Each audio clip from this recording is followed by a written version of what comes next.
अमरावती लोकसभा मतदारसंघाच्या महाविकास आघाडीचे अधिकृत उमेदवार बळवंत वानखडे यांच्या प्रचारार्थ तिवसा मतदारसंघातील सर्वात मोठे गाव असलेले नेरपिंगळा येथे 23 एप्रिलला सायंकाळी प्रबोधनात्मक कार्यक्रम आणि जाहीर सभा झाली। यावेळी अनेक नेत्यांनी मार्गदर्शन केले।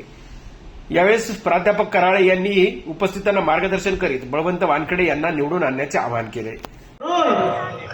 येणारी निवडणूक हे तुम्ही समजून घ्या।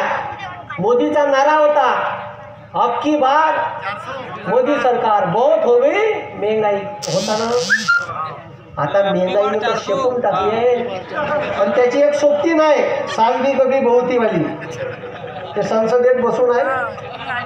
अरे ते तर 2013ले असे वांगी, कोबी, कांदे, सिलेंडर हातात घेऊन लंगलंग फिरे त्या संसदेच्या भोवताल, म्हणे ना तिले 430चं सिलेंडर महाग वाटत होतं।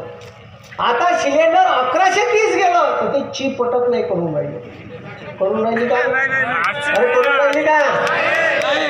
मग आता तुम्हीच पहा, यालेच अच्छे दिन म्हणे या मोदी का तो 67 रुपयाचं पेट्रोल त्याने महाग वाटत होतं, तो म्हणे 35 देतो। तो पुन्हा एक भाजीवाला बाबू रामदेव बाबा त्या आज का आपकी अदालत मध्ये आला होता। त्या पोट्याले म्हणे तुमको 35 रुपये लिटर पेट्रोल होणार का नाही?